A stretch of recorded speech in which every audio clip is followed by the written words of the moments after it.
First time watching a Formula One race, so you flick it on the TV and you look up and... What the fuck is that? One of the Ferraris is already halfway through the wall, and it's lap 1. And the announcer's like, oh my goodness, What a beautiful moment for the sport of racing! As the guy is literally on fire. And then you realize, That was just the formation lap. how the fuck did that happen, right? So the race actually starts now, and 5 seconds in, some guy named Verstappen is already half a lap ahead of everyone. It's a 2-hour race. Surely he's not going to win this one, right? But you look over, And all your friends are on Kalshi. just throwing bread at Verstappen. And winning. So you ask your friend, why the fuck do you watch this if you know who's gonna win every single time? And he's like, shut the fuck up. Shut the fuck up. Let me watch the cars? Drive around the track. Clearly he's a Ferrari fan. Now 20 minutes go by, and you get hungry, so you get up to go grab food, and your friend's like, no, sit back down. We have to watch the pit stops. Right. So you look at the TV, and there are 20 people surrounding 2 guys, With jackhammers. and they just start going to town on the car. And you look at your friend. And he is in absolute awe. 1.9 second pit stop. So the race finally ends. And the person who started in first place, Won the race. What do you fucking know, right? And the announcer's like, oh oh my goodness, what an... Unpredictable and incredible race.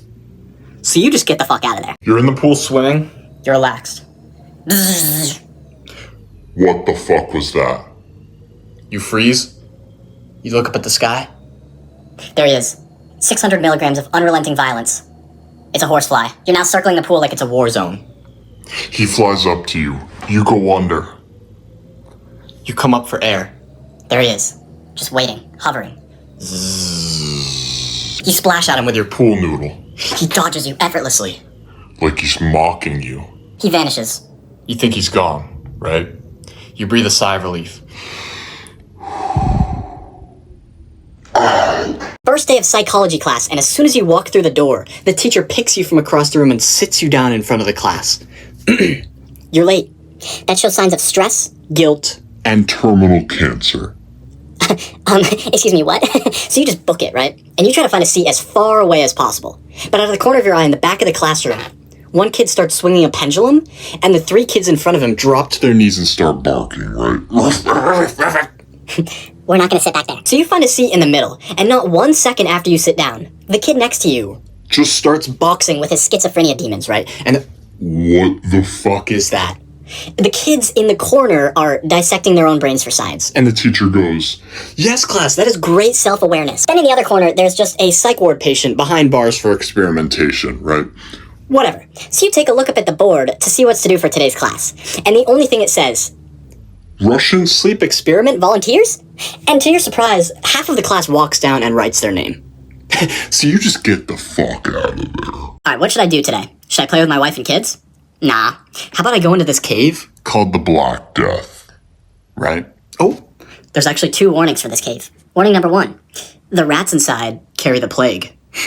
warning number 2. There have been 3 attempts and 3 deaths. Sounds like fun. So they go in anyways, right? And the first 30 feet, they must dislocate Every single one of their joints to get through a place called Satan's windpipe. as well as inhale. 45 spiders. Next thing you know, they are... At the Earth's mantle. And Those rats are now nesting inside of their hair. and they now have to Tread through liquid plutonium. Great, we made it through there. Now there's some creepers over here, and there's some cave spiders over here, you know, But the final hurrah is to get through this spinning column of rocks full of stalagmites and sharp quartz where we have to sever our spinal cords. just to complete the maze. First time at Starbucks, and as soon as you open the door, there's just a line of about 50 blonde girls. Fuck. right? You look over there, and there's just a guy in the baggiest cargo pants you've ever seen. Blasting Claro on his MacBook. right? Whatever. So you look up at the board, and What the fuck is that? The menu may as well be in Arabic. Because some of these drinks have words you have never even heard of before. So now you're on deck, and you overhear the girl in front of you order, and she's like, yeah, I'll take a venti ice macchiato, pumpkin spice latte, nitro boost. Did she major in Starbucks? It's now your turn to order, and you are just shaking in your boots. she's like, what do you like? And you're like, what do you recommend? And she's like, Well, I like the venti ice Americano 5 shots decaf with almond milk extra ice. No, I don't want any of that. I'll just take a small Coffee. And she's like, what the fuck is a small? It's called a tall. Holy my bad. So you just order the only drink that you know on the menu, And you just get a pink drink. And now the barista's calling out names. She calls Jessica. 10 Jessicas stand up. And you're there for another 2 hours. First time watching a hockey game, and as soon as you walk in, What the fuck was that? a hockey puck just whizzes past your face at 900 miles an hour and knocks the 12-year-old out behind you. right? Whatever. So you go to find your seat, and you look at the ice, and some guy just gets thrown into the glass. He is now Coughing up blood. right? And the announcer's like, oh my goodness, what a hit! That'll shake him up. And after that hit, you look over, and all your friends are just on Kalshi. Throwing bread at the Avalanche winning the cup, right? They're like, huh, that's all I need to see to know who's gonna win. Okay. So you get up to grab food, and your friend's like, no, wait. They're fighting. So you look on the ice, and 2 guys just drop their gloves and just start throwing haymakers, right? And the refs don't stop them. Instead, they're circling them. Giving them tips. Yeah, hit the left hook, uppercut. And now you know. Why hockey's the best sport in the world. So they get sent to the penalty box, right? Timeout chair. But they're still not done. They're still chirping each other from the box. And one of them climbs the box into the audience, And just knocks a fan out. right? They then look at you. Me? So you just get the fuck out of there. First day of band class, and as soon as you walk in, a cymbal comes flying at your head. So you dodge it and look behind you. And it just Sliced off the bass drummer's head, right? And your teacher goes, now why do you suppose I just hurled a cymbal at your head, right? I don't know. So you sneak away to your section, right? And everyone starts warming up. And the teacher goes, oh, silence.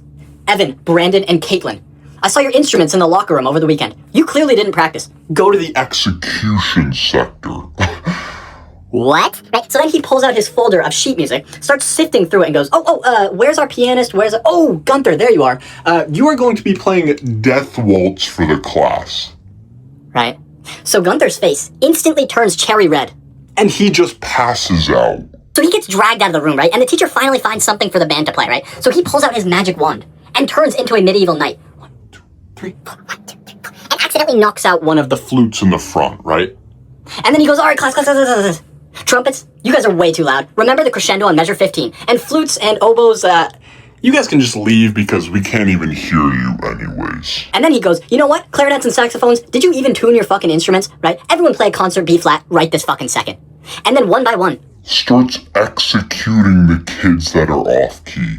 So you just get the fuck out of there. School dodgeball tournament, you've been waiting for this moment, right? Game starts and you're locked in. You're dodging. What the fuck was that? You look to your right. The kid next to you is just Out cold. holy shit. You look up. It's the 5-star pitching prospect, throwing 90-mile-an-hour sinkers. What the fuck? So it's on now, right? You grab your ball, you're scanning, And then you see your shot. so you wind up and fire one right at the popular girl. Holy shit. Direct hit. Her friends. Are now looking at you like you just murdered her family. You're in big trouble now, right? You turn your head, and there's a kid dual-wielding dodgeballs, Spinning like a Beyblade on the ground. Taking people. people out left and right? Teacher's trying to call timeout. The pitcher just knocks their head right off. Well, Guess we don't have a referee anymore. Now it's a 2v1. and your teammate is the weird kid, He's just chewing on the balls. What the fuck? right? So your teammate's head gets knocked off. Now it's a 1v1. And the pitcher hurls a slider at you. You barely catch it. And the game ends. First time shopping at Costco. You were in the area. All you need is some paper towels. So you walk in. Hey, can I have a shopping cart, please? They hand you a Military transport. Vehicle. You try to turn the thing, 700 pounds. right? You look up. How the fuck am I supposed to get this thing through the group of 6,000 in front of me? There's a family of 10 parked in the middle of the aisle, sampling microwavable crab cakes, right? Their baby picks up eggs, And just starts throwing them. so you dodge them, right? And you finally make it to the paper towel section. They only sell them in Packs of 8,000. Each roll could dry the Atlantic Ocean, right? And What the fuck is that? they're using an excavator to move the cereal around. What? And then all of a sudden you hear, free sample, and the entire crowd just Shifts in that direction.